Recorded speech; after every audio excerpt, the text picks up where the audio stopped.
It's a great pleasure to welcome you all to the discussion of Arvind Subramanian's new book, Of Counsel, The Challenges of the Modi-Jaitley economy.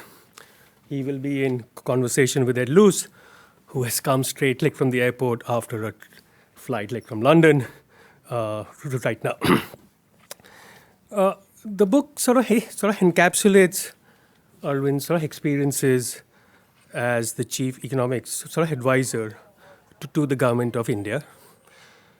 His clarity of prose and intellectual breadth are manifest, whether he talks about the goods and services tax, the twin balance sheet problem, the Reserve Bank of India's reserves, the jam trinity of the Jan Dhan Aadhaar, cooperative federalism, stigmatized capitalism without exit, and of course, universal basic income, which has become the flavor of the day in election manifestos. What many of you may not know about Arvind is that he's passionate about everything he does, not just in his writings, but his love for literature, music, and Roger Federer. Under his stewardship, the annual economics surveys became the most creative and well-researched documents of the government of India, peppered with quotes from literature and songs. Whether they had any effect on policies, of course, a very different matter. But they were certainly read more widely than any previous economic surveys by a very wide margin. I'm also equally delighted to welcome Ed Luce, who is currently the chief US commentator for the Financial Times. While his scintillating columns on the op-ed pages of the FT are deeply insightful about the US, the reason we invited him, and he chose to accept, stems from his earlier assignment when he headed the FT's South Asia Bureau and then penned a remarkable book on contemporary India in spite of the gods, The Strange Rise of Modern India. So reviewing the book, The Economist Land Pritchett called it, and I quote, the perfect book about India for economists who want to go beyond the booming economy and know more about contemporary India's society, history, religion, and politics in the accessible, clear-eyed, hard-edged way one hopes to get from a reporter from the Financial Times. Ed, I hope this evening we will again be the beneficiaries of your clear-eyed and hard-edged grilling of Arvind's new book. Welcome.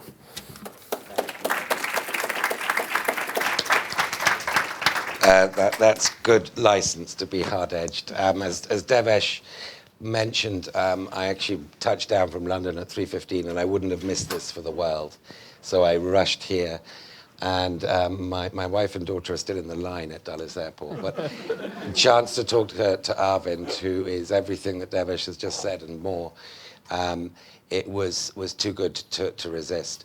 I did chatting beforehand with Arvind, remind him that the first time we met was about a quarter of a century ago when he was res rep for the IMF in Cairo. And he invited me, then a young reporter on capital markets from London, to come out and talk to Egyptian journalists about how to cover bond markets.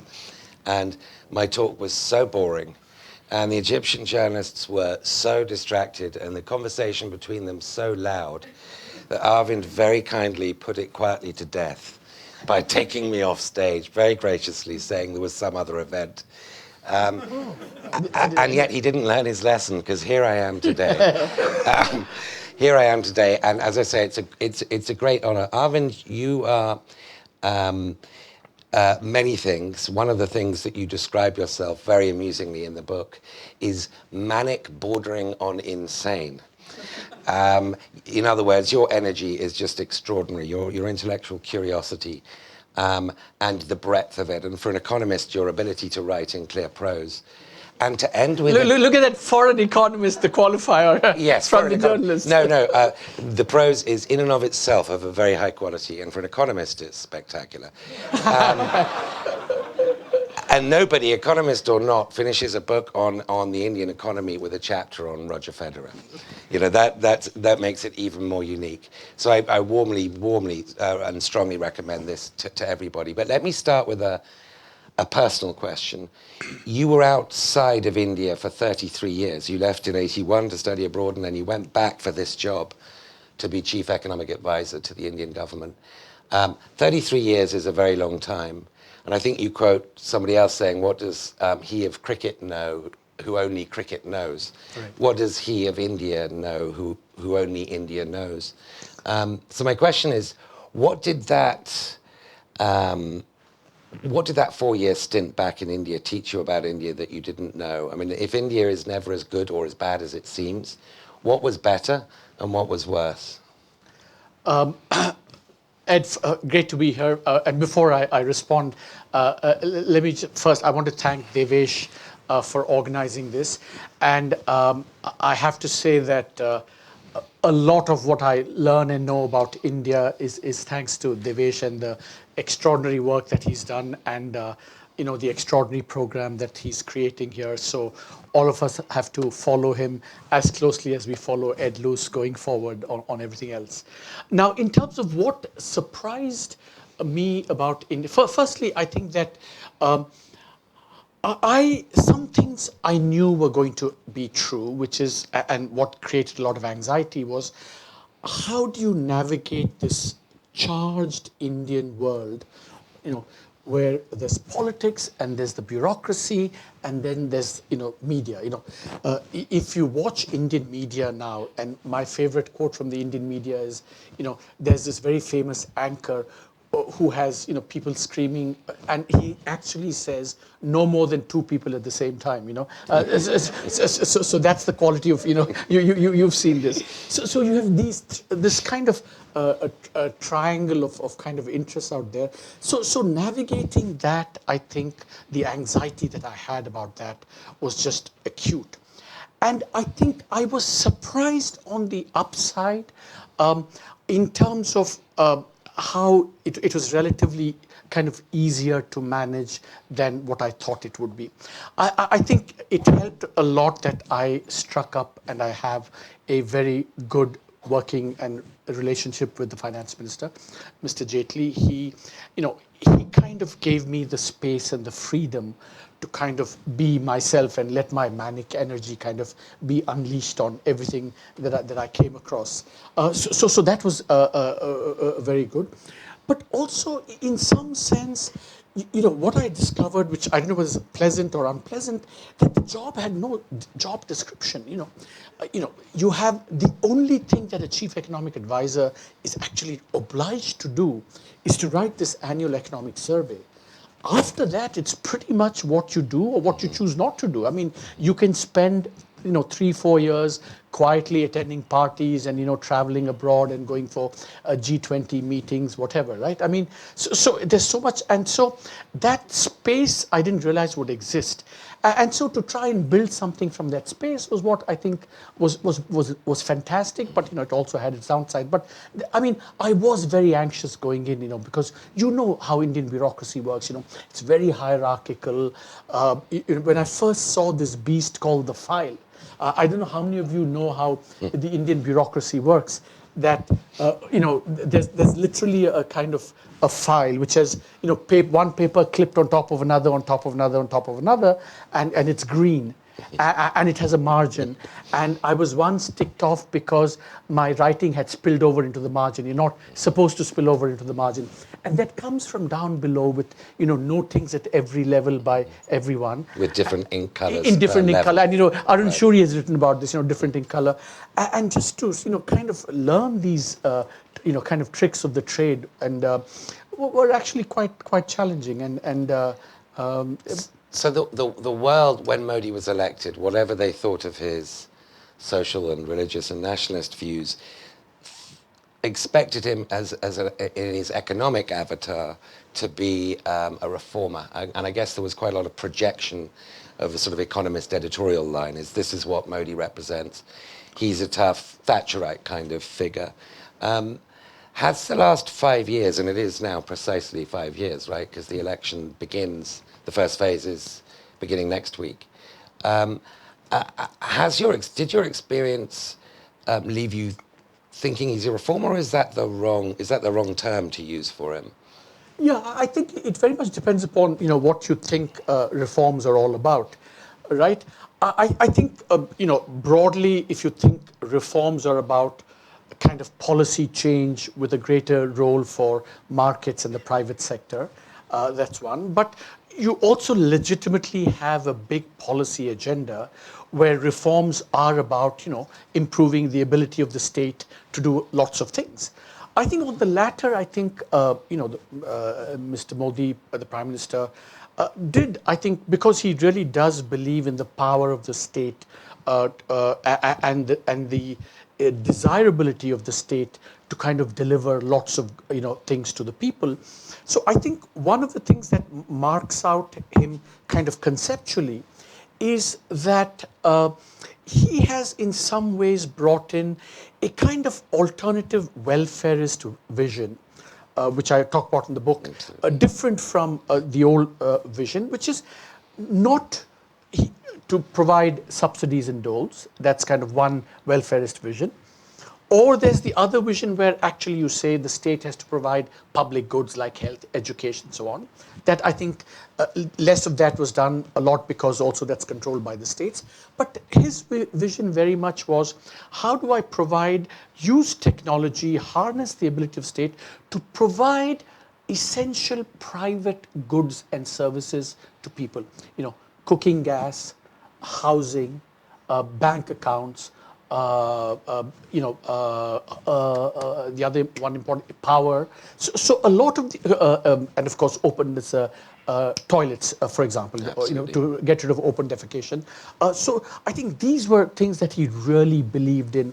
But as I say in the book, if there is a kind of good statism there, I think there is also a sense in which we've seen the return of the state in India in ways that go against the spirit of 1991 and the reforms of 1991.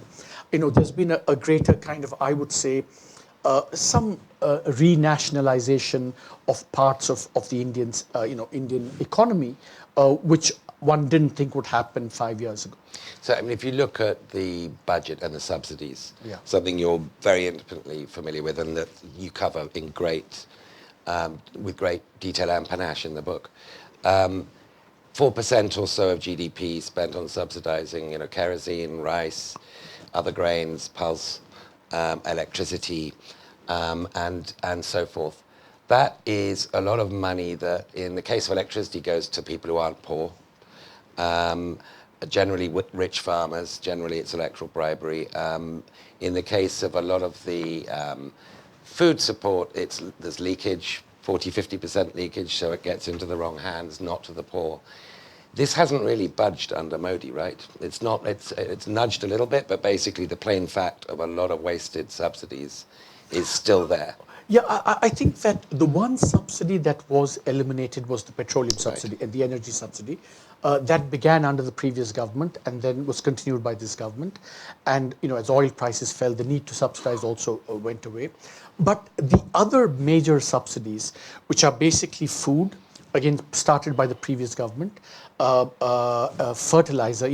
I often joke that in very few countries in the world does fertilizer become a macroeconomic issue. That's in India is one of them.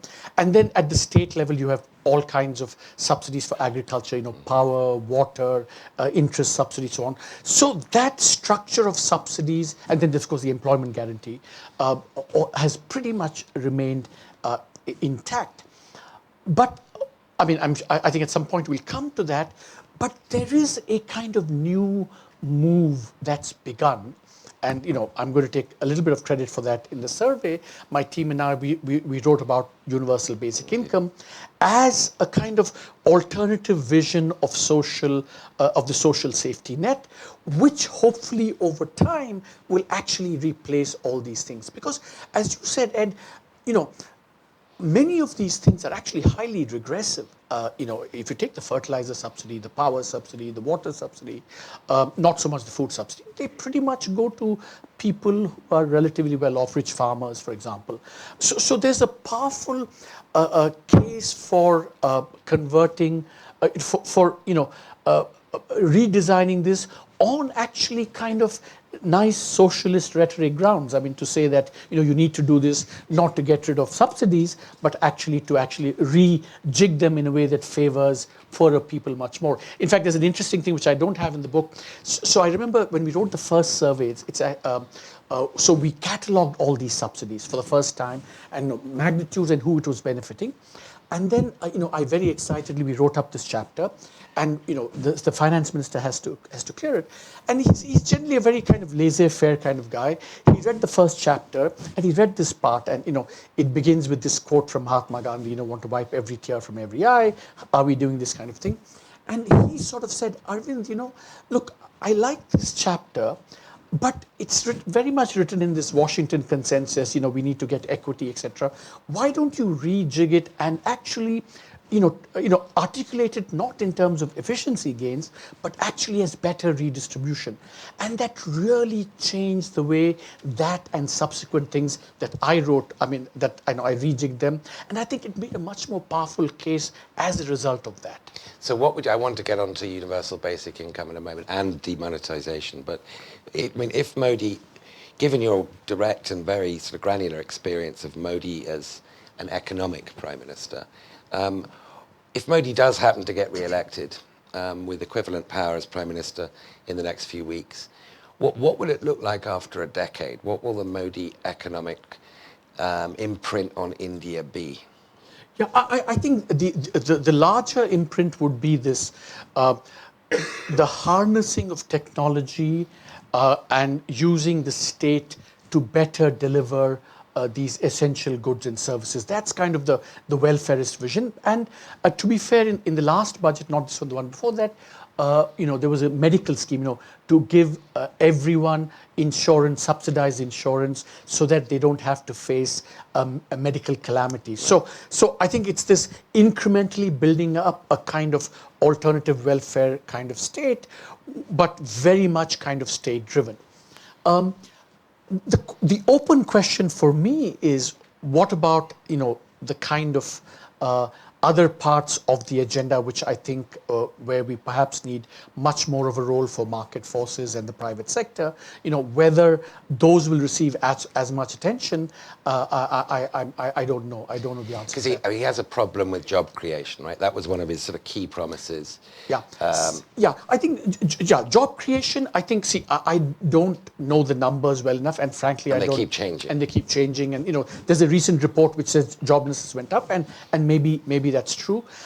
I think we know for sure that India is not creating as many jobs as it deserves to. You can quibble about the numbers. I think we need to create many, many more jobs. And really, this need is just a flip side of what we always tout as the demographic dividend. It's the demographic dividend means there are many, many more young people who are going to join the labor force, right? We think of it in terms of dividend opportunity, and something good, but it's only really opportunity if you actually provide the jobs. Otherwise, it becomes a bit of a nightmare, right? Because you get the disaffection, the thwarted expectations, and so on. So I think that this challenge of job creation has been there, is going to be there for a very long time, and what I say is that no matter what we do by way of specific policies, I mean, a necessary condition is, you have to have a booming economy. You have to have growth of 8, 9, 10%. So this is what confuses me. We've got, 7% or so at the moment. And if that last report you mentioned is correct, a rise in joblessness with 7% growth.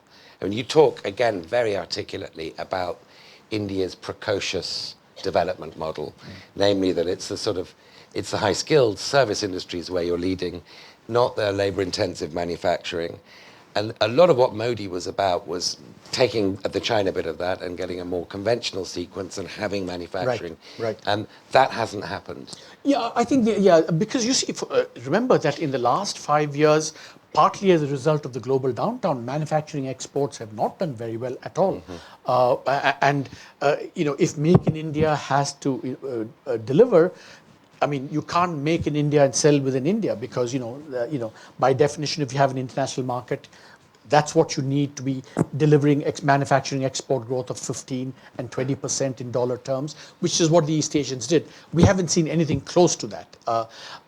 And at the same time, in the boom period, our services did very well, but that too has gone down because, of change happening in the US, a bit of protectionism, growth has slowed down. So even that services engine hasn't been delivering as much as it used to in the past. So it's a combination of this that means that some dynamism has, slipped out of the economy, which I think has made the problem of creating jobs, much more difficult.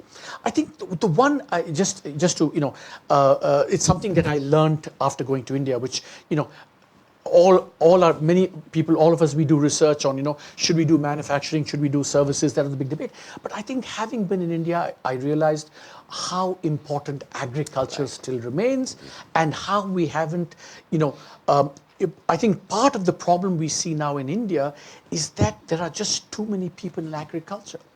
Partly because agricultural productivity hasn't grown as rapidly as it should, partly because the jobs in the other sectors have not been created. So I think both as symptom and cause, agriculture now, and actually this has now come back in the last 2-3 years. In fact, if you think about the two big economic issues in this election, it's jobs and agriculture. Demonetization, was that a good idea? This is one of those things where I have to be very, very artful and, whatever. Right? See, when I was in government, I used to keep getting asked this question. And, for a long time, I would find ways of kind of evading it skillfully, and not so skillfully. And finally, what I ended up, the way my classic evasion response was, I am torn between if you were to ask a millennial about something, and they come back and say, Dad, it's so yesterday. So that's one response to demonetization. It's so yesterday. The other is the Chow and Lai response, too early to tell, So, and I'm kind of, these two extremes.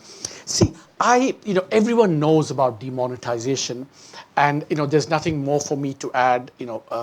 I do wistfully say in the book, especially in the context of the GST, which came, I think, one of the things that struck me about demonetization was just the daring and the ambition and the presumption of resilience in the Indian economy, because it came, when it was implemented, GST was going to follow, and both these were going to affect the informal sector. So it required real faith in the resilience of the Indian economy, knowing that GST is coming, to also do demonetization before, because it's the same informal sector guys who are being affected by it.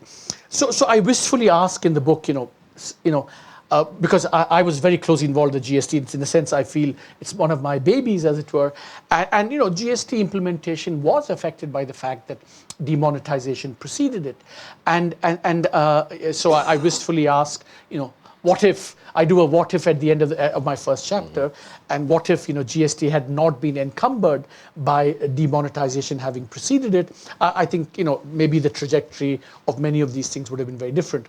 Having said that, I think, and I honestly, having evaded it, my honest thing about demonetization is that I think there are at least one very, very interesting political economy lesson from demonetization.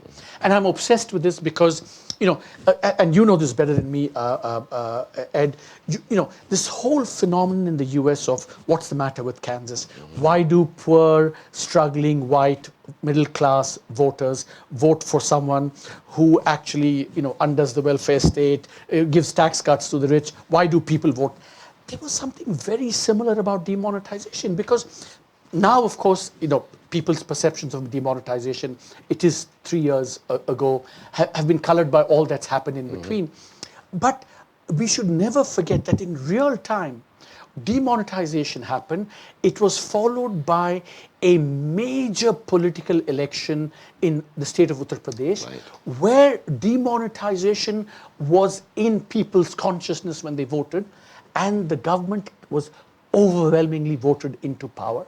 So to me, the question was, here was a policy action that did impact adversely on a lot of people in the informal sector, and yet they resoundingly voted, the BJP government into power. Maybe the Uttar Pradesh electorate were feeling very millennial and thinking it's already yesterday.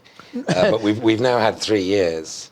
No, but so I have so my I'll come to your question, but the question that goes through my mind, or the hypothesis that I offer, is that was actually inflicting so many costs on so many people a feature, not a bug, of demonetization. I mean, so in the sense that you want to impact a lot of people for a number of reasons. One, it's kind of a signaling device, right?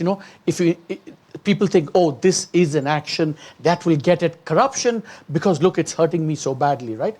The other thing was that by hitting a lot of people, you also got away from the difficult question we posed. Oh, if it was selected, people would say, why was I chosen, and why wasn't someone else who was much richer than me left out? So this way you kind of hit everyone, and you had this sense of shared solidarity, and so it's absolutely fascinating and puzzling about demonetization. And that may be one of the reasons why people made the at least partially mistaken projection of Thatcherism or Thatcher-like qualities under Modi, because if it isn't hurting, it isn't working. He's got that, I'm prepared to court a widespread pain in order to do the right thing, and that might sort of perversely benefit him. I've got to ask you, even though it involves taking off your economist hat and putting on your tennis hat to some degree, what you think is going to be the outcome of this election? I see. I always say, politics is above my pay grade. Economists are so bad at economic forecasting. Why would you want to give them also the task of political forecasting? Like the famous, they've predicted 10 of the last 2 recessions or whatever, right? I might Devesh has given me a license to be hard-edged, was it? Yeah. So let me repeat the question. If you just had a wild hunch and it's just between us, there's no one else here, what would it be? No, so I think all the polls are saying that it's open. So I just True. go Fair by enough. that. Yeah. That's what it genuinely is. I mean. So let's assume there is no sort of grand upset to India, regardless of what the particular outcome, whether it's BJP coming back alone or in a coalition or some kind of Devi Gowda alternative, arrangement. Let's assume Indian politics continues roughly at this. Are the very widespread expectations that the last 2 years, where India has outpaced China, are going to be the next 20, 25 years? Are they reasonable assumptions that India is now the fastest growing major economy in the world, unless it's a real screw up, for the foreseeable future? No, see, I think that it's just, it would be a terrible assumption and a terribly smug assumption to think that, these things, there's something automatic about this. I think that's just, I think, even the last 4 years have shown that unless you work hard and, do the right things, because remember that all this is happening at a time when the world environment is changing completely. Right? So even if you thought it was automatic, 5 years ago or 10 years ago during the boom period, none of this is automatic. None of this can be taken for granted. I can think of at least 4 headwinds that are going to, complicate for countries like India. The globalization paradox, backlash, which is, things are getting more difficult to export. Climate change, which means Indian agriculture is going to be, very, very tricky. the whole AI thing, right? We think that developing countries will always have some comparative advantage somewhere to do. But if you think that artificial intelligence and robots can, for example, displace the ability to cut cloth, which is what you need human things for, then you're staring at some pretty difficult scenarios. So, and when you take into account the fact that India, in terms of learning outcomes and human capital, has been lagging behind, and technology is going in the other direction. So these are all, I think, major headwinds. So you need a lot of hard work even to keep up with, generating 6, 7, 8% growth. You mentioned climate change as one of those things, and correct me if I'm wrong, but there are 30, 40, 50 million Indians displaced internally by the effects of extreme climate events, a lot of which can be attributed to climate change. And if you look at the Gangetic Plains, if you look at all the other great rivers, India is clearly in the firing line. Yeah. You talk very eloquently in your book about carbon imperialism, and the Paris event that you were involved with was before Trump came along. Yeah. We've now got the situation where the United States is actively hostile to the little the world is able to do, and India isn't getting any material technology transfer or carbon capture help from the rest of the world. Notwithstanding the carbon imperialist background, is this something that India should be just doing anyway? Washing her hands of the world, saying, okay, we give up on you. We've got to do things for ourselves that. Yeah. So on this, Ed, I would kind of distinguish a few things, right? I think there are a lot of pollution, resource misallocation stuff within India that we really need to act. 15 of the top 20 most polluted cities are in India.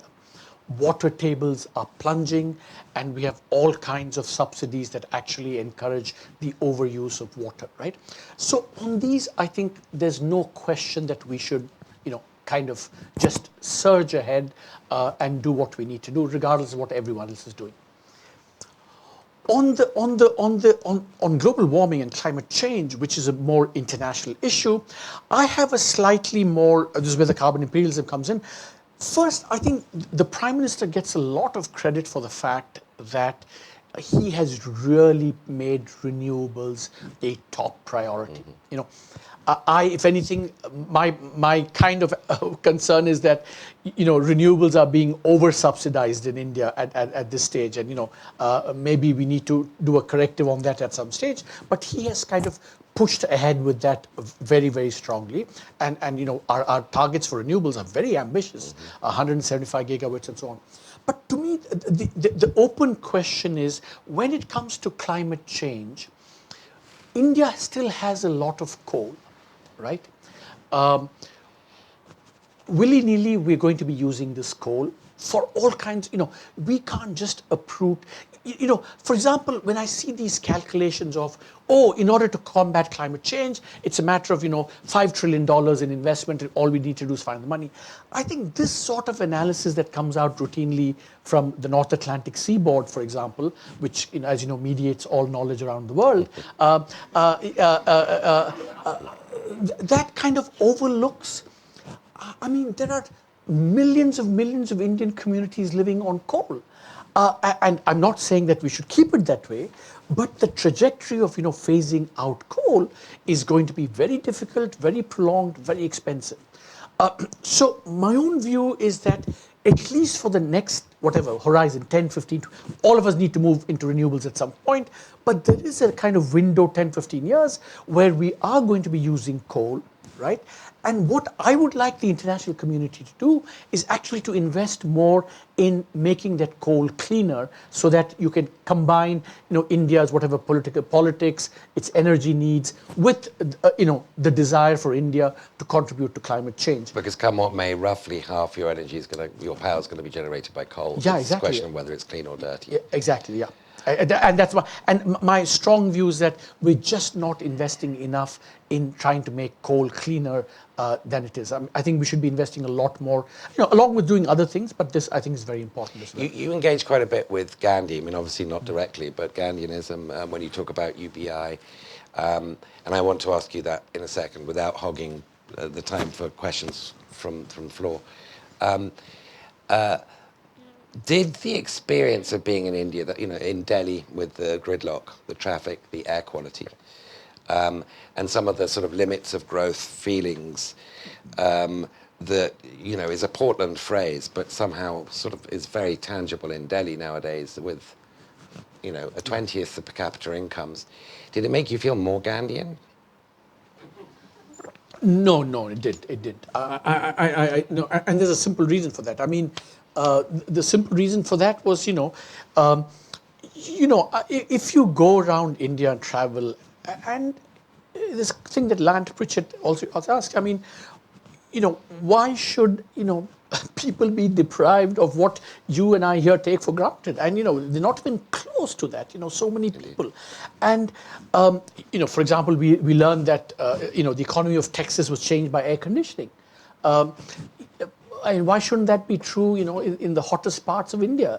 So there is a sense in which I really recoil when kind of become Gandhian is kind of advocated. You're not romantic about the village. I'm not at all. I mean, as Ambedkar said, let's not romanticize the village. I mean, there's a lot of acute, deprivation and things, and our job is to, alleviate that deprivation. Of course, and now without, of course, I mean, everyone has international global responsibilities, but I think making that, balancing that trade-off is what I think the public policy challenges for India.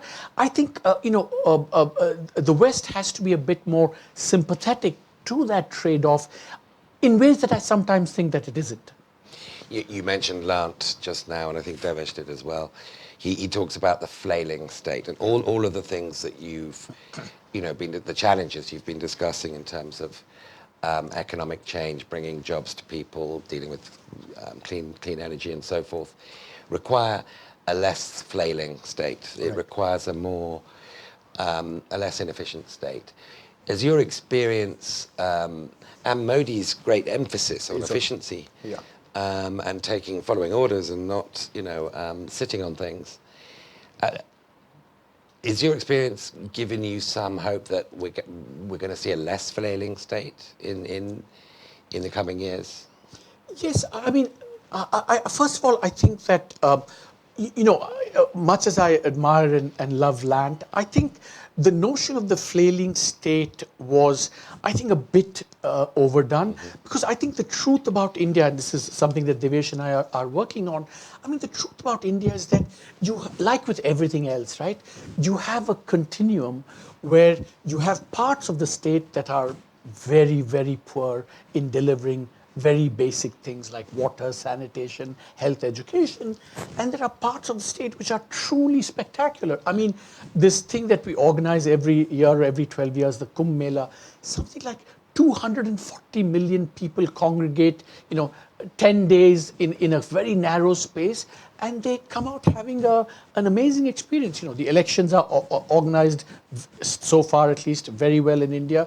So there are bits of the state, and I think that that part of the Modi agenda to show that the state can deliver, I think is actually spot on, because you want to create trust in the state finally. I mean, finally it's a two-way process, right? The state has to deliver, people have to trust the state, and then you get into a virtuous dynamic. At the moment, we're in this dynamic where parts of the state don't work, people exit, the state becomes worse, and that you get that negative dynamic. So I think there is that part of the agenda. And one reason I'm hopeful is, of course, technology is making, lots of things possible in ways that didn't happen before. Like this whole, the whole biometrics, the fact that people have identities, the fact that you can they can get more access to public services in a way that when they were anonymous they couldn't. So I think I'm hopeful that will that there is a promising agenda out there, and I wouldn't quite give up on the state in India quite yet. You also talk a lot about stigmatized capitalism, and we've moved from restricted entry socialism to no exit capitalism. Exactly. And I suppose the question about stigmatized capitalism is this, as you rightly elaborate on, is about the interaction between a rent-seeking state Right. and predatory would-be or actual monopolists. Yeah. And so they are symbiotic in a way. And I guess the question is, it's sort of chicken and egg, really. Which comes first, the rent-seeking state or the Ambanis? I don't want to be controversial. The X family. How do you break that nexus? Because it's clearly a very important one in terms of embracing modern kinds of growth that are equitable. Yeah. I think in this, I think the sequencing is very clearly from the state improving, the regulatory capacity of the state improving, and regulating. I think the more it can regulate better, the more then you can actually provide a role for the private sector. Because at the moment, there is a private sector. It's stigmatized. It reflects badly on the state, and we're in a kind of negative dynamic there on it. So I think improving the state, making the state more capable of regulating, making the state more accountable, I think is precedes, and that's kind of the Karl Polanyi insight. Karl Polanyi famously said, markets are embedded in states and other institutions. So I think there is a sequence here, and I think that that is why, in this whole, just to digress a little bit, in this whole kind of new critique of neoliberalism, and all you people say, oh, what is important here is to reclaim the state, in all kinds of ways, redistribution, etc., etc. I mean, I think a condition of underdevelopment is that both states and markets are weak, and so the dichotomy of states versus markets is completely. I think it's a tired trope again of the North Atlantic seaboard. I think we need to kind of get out of that. And in India, I think the state has to be the focus of regeneration. And talk to me a little bit about. I'll talk to everyone else a little bit about the ability of technology and unique identification to bypass some of the problems of the state and. This is where qualified universal basic income comes in, right? Yeah. So, for example, I think in India now, you have everyone having access to financial accounts. Yeah. I mean, everyone having more and more. 2/3 of India has mobile phones, maybe a little bit more now, and also you have biometric identification. And then, if kind of these things come together, things like making, subsidies, transfers, financial transfers, like in places like Kenya, it becomes more easy, more seamless, less waste, and so on. Of course, what has happened in the last few years, I think, legitimately, is there are fears that this technology could be misused.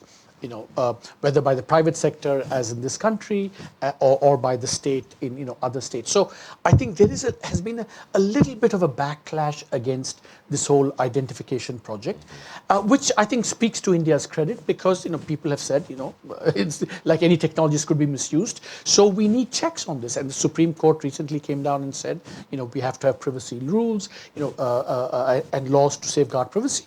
So it's kind of nice to watch, a process evolving as it should. You get a technological change, it provides benefits, but it also creates these complications. People wake up, there's a backlash, and then some institutions intervene. So this has been a kind of watching India at its best in some ways, right? And a contrast with China, but this time a fairly positive one.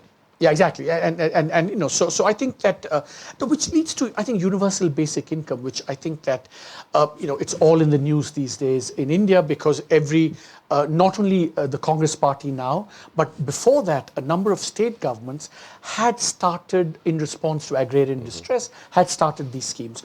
See, the thing is that I think just a little bit of immodesty here. I think that this is an idea as old as the hills, but I think in the 2017 survey, we devoted a whole chapter to this and had a very detailed discussion, and it really kind of galvanized the public debate around universal basic income, and it became a kind of reference point for this. And I think we're seeing more and more political parties seeing some kind of merit in starting this kind of new social safety net, the big debate, of course, is that is it going to be additional to what is already there, in which case fiscally it's going to be very difficult to afford, and also is it a kind of, does it reflect the fact that we have given up on the state being able to provide jobs, provide better human capital, health and education? So is this actually far from being something positive? Is this, oh my God, this is all we have left? That's, I think, the debate that's going on now in India. So I'm going to smuggle in a final question before I'm asking for questions, which will tiptoe around your ban on overt politics. But just to remind you that you're quite right, states and markets embedded in each other, but politics and economics are too. As an Indian, and without talking about parties, does this sort of move towards Hindu nationalism concern you? Yeah, I think all forms of majoritarianism are, I think, bad. I think in India, the way I would put it is that, look, Ram Guha, the historian, and others have famously remarked, and you in your book as well, which I think is really a wonderful book that all of you should read. I mean, I think what is kind of distinctive about India, I'm not saying it's unique, but it is fairly distinctive that we have so many axes of, so many cleavages in India, along language, script, religion, caste, region. So it's a fairly fractured and society, and any form of exclusionary kind of activity, behavior, which majoritarianism can represent, I think can threaten that basic quality, by aggravating these faults, these fault lines, can actually make India kind of not, I mean, we won't disintegrate, but the centripetal forces that will be unleashed are things that we just cannot afford. So in some sense, it is existentially imperative for India to maintain social cohesion. You live or die by that, and that is why majoritarianism, would be, a very, very existentially threatening for India in the long run, regardless of what forms it comes in. Absolutely. Well, thank you. I'm sure there are many questions here, and there's about 25 minutes or so to get them. We do have microphones, and we have a hand up there, the gentleman in the second from back row, then the lady there. Will Martin from IFPRI. Arvind, thanks very much. Wonderful presentation. I was very interested in your emphasis on agriculture, the massive subsidies paid to farmers for electricity, power, and so on, and the agrarian distress. And what I found interesting recently, the latest work released by OECD, done by Ashok Gulati, on adding up all of these measures. So you have all the subsidies, but these are greatly outweighed by essentially the implicit taxation of agriculture through export bans and so on. And I'm just wondering what drives that, and what chances there are of a more transparent regime that perhaps taxes agriculture less. Yeah. Do you want to do it one after the other? Which do you prefer? I mean, I like one back and forth. Rather than back and forth. Yeah. So Will's point is that while we subsidize agriculture, we also tax it in some ways. For example, there have been export bans on agriculture, so farmers get lower prices or for their crops. Now, Will, I haven't kind of. I've seen this work. I don't know quite what to make of this. And I kind of one, of course, is that what we've seen in India in the last many years, not just 5 but going forward, that you get very pro-cyclical policies that adversely affect the Indian farmer. When there's scarcity, prices go up, bans are imposed. When there's a surplus, tariffs are imposed. And we've seen this cycle, in many, many ways. So I think it's highly detrimental to agriculture. And I think that because of what I think people are waking up to the fact that rising agricultural productivity is synonymous with good development, I think we need to do everything possible to ensure that. That means not taxing agriculture. In fact, I think there are so many restrictions on agriculture which I think we need to get rid of. We have an act called the Essential Commodities Act, which was essentially geared for a situation of scarcity. That scarcity is gone. In India now, we're seeing agrarian distress despite surplus and plenty. That's the paradox now in India. So I think lots more needs to be done to boost agricultural productivity and getting prices right, getting stability for farmers in terms of the incentives they face. So there's a whole agenda on agriculture, but it should be top priority. The lady here. Anne Florini, University of Maryland.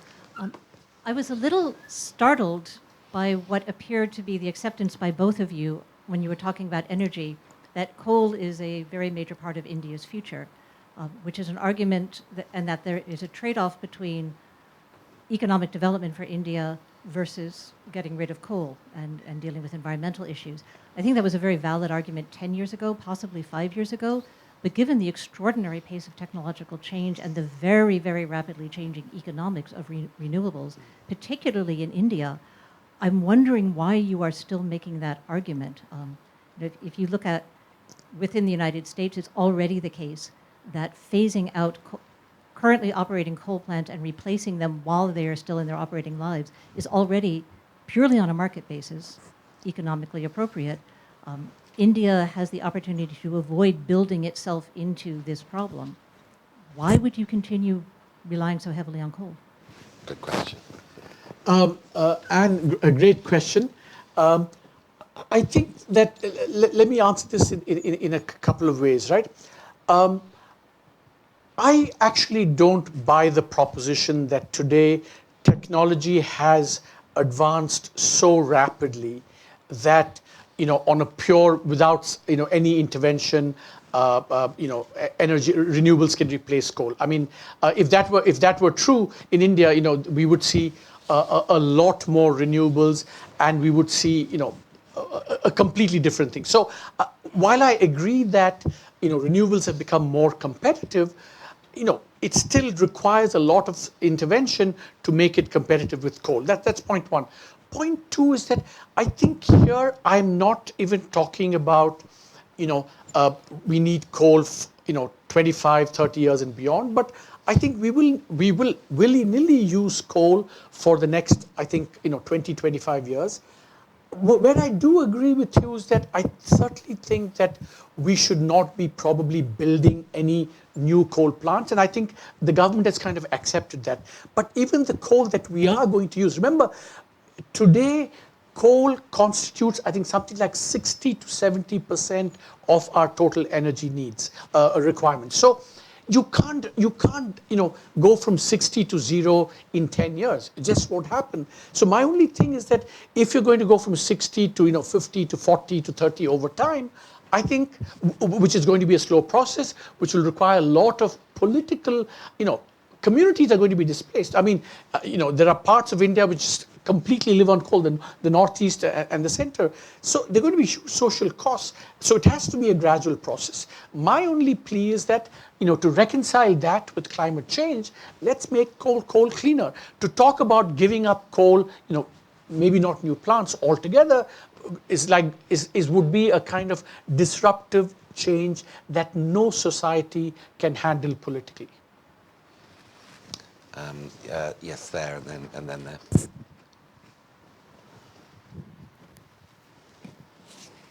Arvind, I had two questions for you. The first one covers many of the topics that you covered about subsidies and the universal basic income. But what about replacing subsidies with investment in education, which will also help when the robots and other things will affect the unskilled people from getting their jobs? So if you go to a school in Mumbai close to Reliance or Larsen & Toubro headquarters, they don't have a computer. They don't have a library, not even a single book. And the teachers are also not suitably qualified. So how about the government or some other way of investing in education? So I think that, firstly, I think politically these are not serious alternatives. No one is saying, or certainly that's not my reading of the situation, that if you don't do universal basic income, somehow you will do. I mean, the dynamic that drives these things are completely separate. That's point one. Point two, I think all of us should also recognize that education, for example, is determined by the states in India. The states run education. Mostly with some help from the center. So I think we've done very poorly on education for about 50, 60 years. And the question, the paradox for me, the political economy paradox is, why is it that states and governments have never felt the pressure from, through the democratic process to actually increase, improve education? For example, we've done well on enrollment, is now nearly 100% enrollment, but learning outcomes are completely stagnant over the last, and the learning outcomes are pretty staggeringly bad. So to me, I think it's all very well to say we must improve human education, we must improve health, but the bigger puzzle is, why doesn't democratic politics actually deliver this to some extent? Because, after all, we could have had many, many experiments in India over the last 50 years, but very few governments have actually said, judge me on what I do on health and education. The paradox is reinforced by the fact that in the last 25, 30 years, when growth has done very well, the private returns to education have gone up enormously, and yet learning outcomes have stagnated. So there is something that's happening, something that's about India, in which health and education have not received the priority that they should. And here I want to make a controversial statement. In fact, I was rereading Myron Weiner, who's an MIT political scientist, who wrote a book in the early 90s called The Child and State in India, basically saying that there is something about Indian society where the spread of education has never had commanded the consensus amongst the elites. That's a mild way of putting it. There's a slightly darker way of putting it, is that you don't want equality of education because that's one way of preserving the hierarchies in society. I mean, I don't know whether it's completely persuasive, but to me the paradox that there's been no pressure on the state to deliver and the state hasn't done it makes some of these actually explanations, makes me want to go and rethink these. So there's something deep that we have not, if you look at how education spread around the world, I mean, either there was the church, there was the state, there was socialism. Something about Indian society has militated against the spread. Kerala with close to 100% literacy had and both. Kerala is the exception there, for historical reasons, and also because the communist government made that a huge priority. So I think we Indians really need to confront, us, look ourselves in the mirror and say, it's all very easy to say, let's do more on health and education, but I think on education we have failed, over 75 years, and it has something to do about the vertical nature and hierarchical nature of our society. I think there was second question. Can I go for Only one. there was next to you. I think the gentleman next to you wanted to ask a question, and then there was somebody here who wanted to ask. Thanks for your remarks. I notice it's 10 years since the World Bank's flagship World Development Report on economic geography, and I wanted to ask you about the GST, the Goods and Services Tax, and its effect on kind of the economic geography in India. And I'm thinking primarily of a fact that I'd heard that it was more expensive to transport goods from state to state within India than it was to actually cross an ocean and arrive at a port. And with GST, it seems as if some of those barriers to trade between states is coming down, which could create a larger effective domestic market and perhaps go some distance towards promoting the industrialization that's been missing that you had discussed earlier. And I wonder what sort of prospects you see for that, and also whether it might unleash a little bit of competitiveness between Indian states. Is there any room for that to serve as a force for dynamism? I think, in the last few years, if you were to ask me what is the really major achievement of the government, I think it would be the goods and services tax. It's an incredible achievement, both not just in terms of politically to get the consensus amongst the states was a great achievement. Administratively to have a tax system with a technology platform that's shared by all the states is amazing. So I think, and already we see, for example, it's basically like a positive internal trade shock, and Praveen's been studying this a lot within the country, which is going to have enormous benefits, no question about it. And already we see at the barrier, for example, fewer trucks standing. So I am unambiguously upbeat about GST in the long run. It's going to. But I think it has had its teething issues as well. For example, the rate structure, the implementation have gotten a bit more complicated than they should have. We should have had, I recommended just 3 rates, a standard rate and a very high and a very low rate, but actually the structure has become a lot more complicated, like maybe 9 rates, which again are going to militate against, extracting the full efficiency from this. But all that being said, what I also see as, what I also think about the GST, why I think it's really a great achievement, is because, you see, if you think about India today, people don't realize, and Devesh actually has a lovely chart which you should look up. If you draw a map of India and the 29 states, and each state kind of, you say, what is the closest country that, in size that's like that, you'll see, Brazil, Germany, UK, all fitted into this, subcontinent that is India. And it's a very federal structure. And I think the way India, has to move forward, kind of politically, but with the center and the states cooperating on all kinds of things. The GST was a fantastic example of the center and the states coming together, kind of representing the opposite, if I might say so, of Brexit in some ways, right? Where Brexit says we want to reclaim sovereignty. The GST was a business of, we want to pool our sovereignty, even though it might hurt us. So it's actually a very kind of uplifting for me. It was one of the high points of my stay there. It's kind of an uplifting thing, not just from a narrow, good for trade, good for taxes, good for formalization, reduce corruption, but more broadly, good for how you run such a vast and complicated country that's India. And I see that as a technology that we have to use for solving many other problems. Because if you take agriculture, for example, the center only controls a few levers on agriculture, minimums. Most of the things the states have to do. So in a variety of areas, the center and the states have to come together in order to solve these problems. And GST showed that it could be done. It's an interesting experiment. Europe, 28 states, soon to be 27. You've got 29 states. Yeah.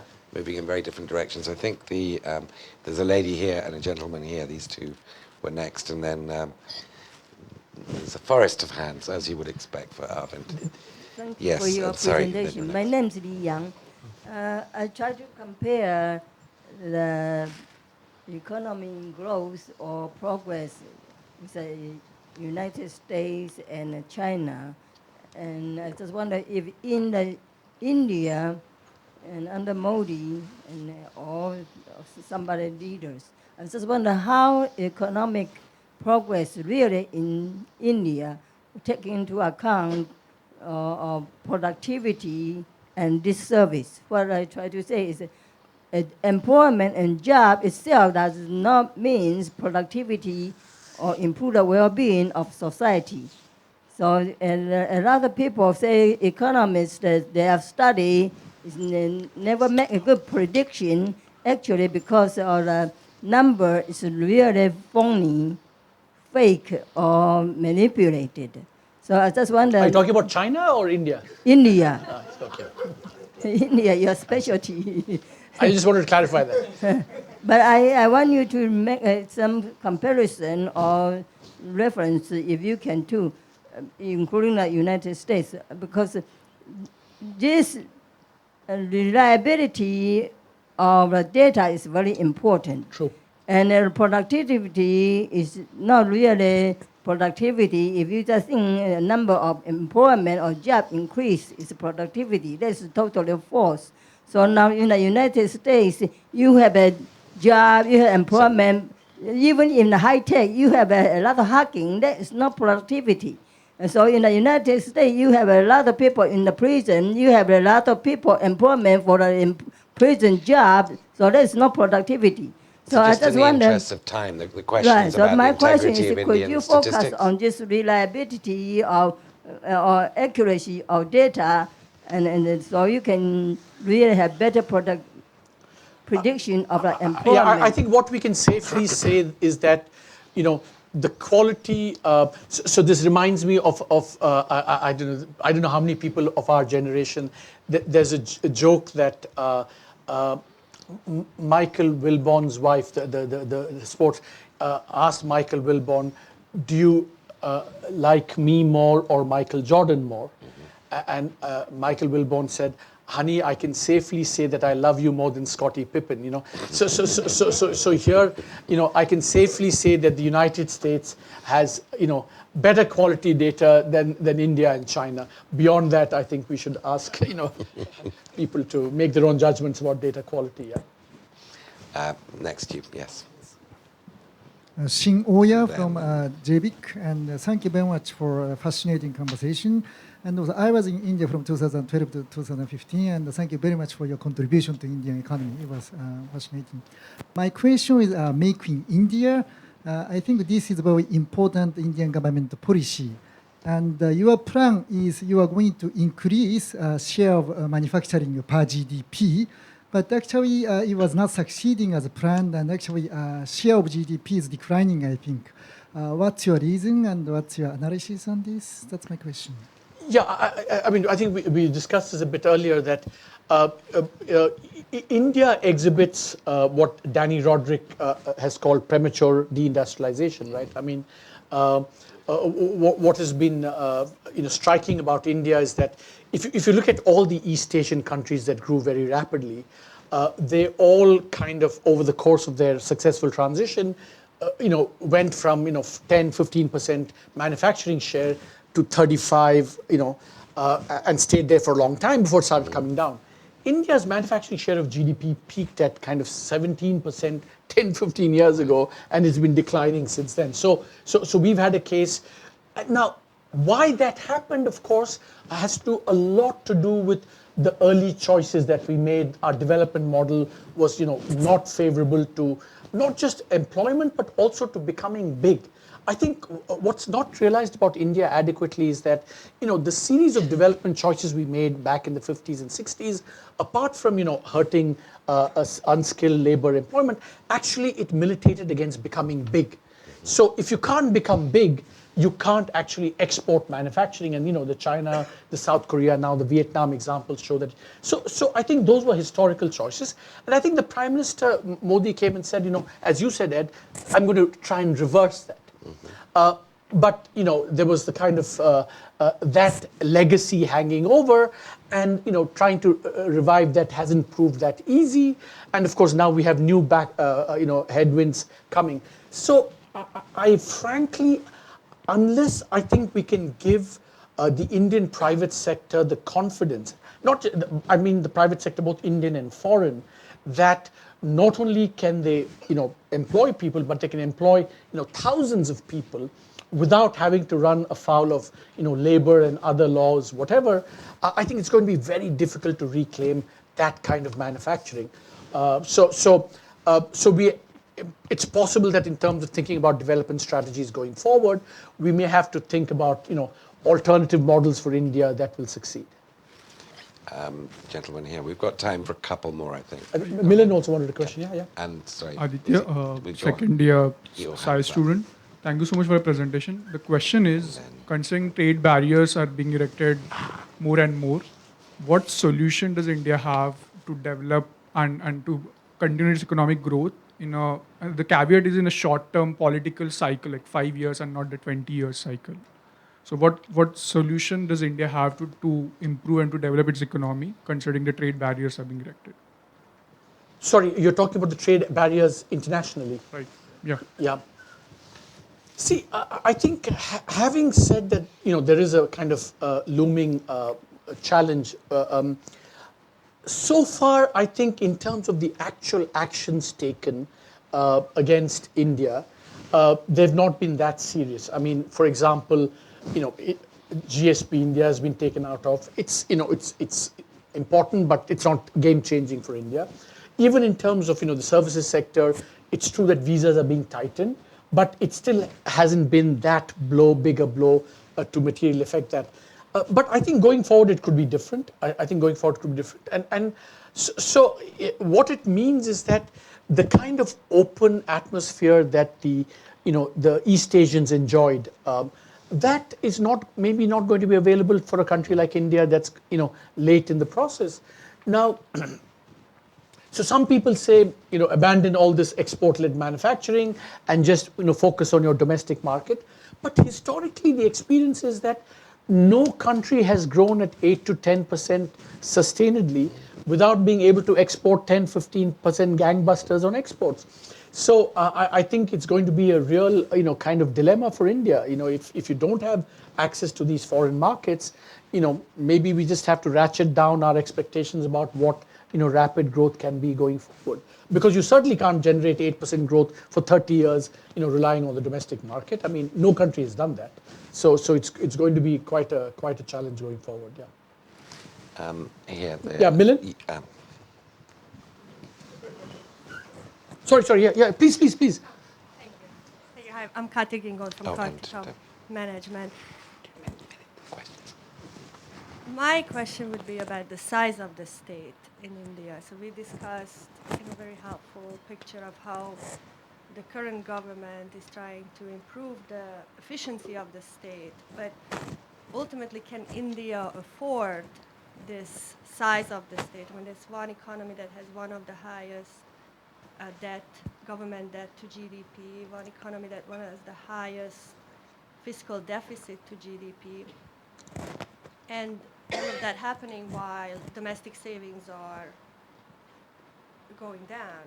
And as you remarked, the export strategy is not really clear at this point. So I guess the bottom line is, I have a kind of answer. Is essentially, I think, Devesh and others have done a lot of good work showing that actually, if you look at the size of the state in India, it's not only low compared to comparable countries, it's been declining. If you look at public sector employment in India, it's been declining very sharply. So the problem is not the size. Even India's debt to GDP ratio, I mean, for a country that's growing at 7.5%, Olivier Blanchard's famous lecture that the US can afford to have more debt because its rate of interest relative to its growth rate, that applies in spades to India because we're growing at 11.5%, 12%. Our interest rates are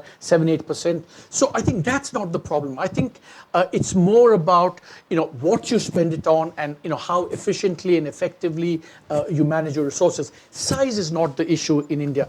If anything, if you look at Devesh's data, there are so many unfilled vacancies, judiciary, police, army, we're not able to fill these, and it really affects the ability of the state to deliver. So size, I don't think is a problem in India. We have time for a couple more efficiently machine-gunned questions. Yes, there's one in the back row who I think's not quite the back, the third from back. Yes. Thanks, Arvind. So Milan, sorry. Said a lot while in government just now on competition between the states. I think one of the most surprising misses of the Modi government has been not to do more with the states. So back in 2014, the BJP controlled just 5 states. Today they control with their allies 17 states.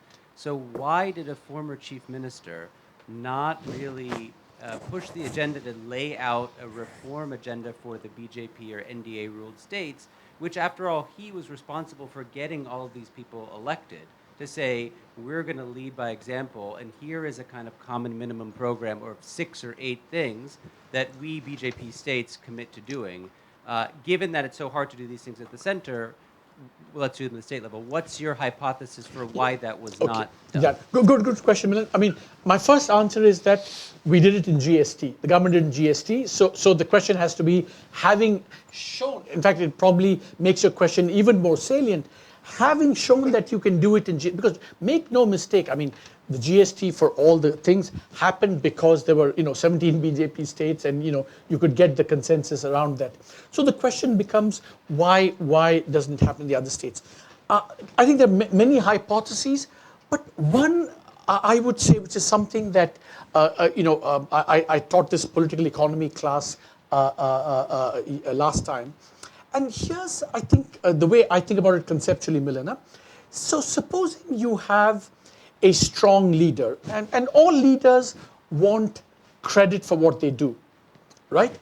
If you go into a cooperative federalism framework, right, you need to do things, but you also have this compelling need to gain credit for what you do. So it requires a certain kind of personality and kind of vision to be able to reconcile the two. So I think that if you're a very strong leader and you want to appropriate all the credit, that makes, I think, cooperative federalism intrinsically more difficult to do. So I think it's kind of a deeper political economy puzzle that, if you have, strong leaders, then to do this kind of thing becomes, I think, so what tends to happen therefore is, and this is what happens in agriculture, you tend to want to use the instruments which may be inefficient instruments because you want to gain the credit for those actions that you do. And that kind of explains maybe partially some of the things that happened or didn't happen over the last 4 or 5 years. Who's going to take the final question? The lady there in the third row at the end of it. I hope, Melinda, I hope not tweeting too much, Melinda. Evening, everyone. My name is Manu, and my question is: there has been a lot of attention about the U.S.-China trade war. So I do want to know how India has been affected so far, and how the Modi government is prepared to find its place in such a possibly bipolar world in the future. So, just having a rising China next door, we need to be prepared. Yeah, I think that's a very good question. I think that. So I think there are two things that, I mean, these are related. There's the whole US-China thing, and I think, to be honest, we're all kind of spectators, hoping that this is not going to blow up the world, and and kind of watching it with wariness, but with not really much influence on what happens, right? I mean, let's face it, this is not, I think, to be honest, India is still not at the level of achievement, material, whatever, to be able to play a serious kind of role at that level to change the world. I mean, slowly getting there, but we're not quite there. But there's a separate issue of how we manage China. I think that's a kind of completely separate issue, and I think that there are many dimensions to that. We have. And all I can say is that there are, between India and China, there are going to be elements of cooperation. There are going to be elements of kind of competition, and you just have to, balance that, with all the. And as a wise Indian statesman said, the best foreign policy is to grow at 10% a year for 25 years, and then you acquire the ability to deal with these situations much more effectively. We're not quite there yet, and therefore I think the task, to come back to end on the question that Ed was asking, the task of any next government has to be, you've got to get growth for 8 to 10% on a consistent basis, and then everything changes. Well, that's a good rosy horizon on which to end. Thank you very much. No, wait, you wanted to...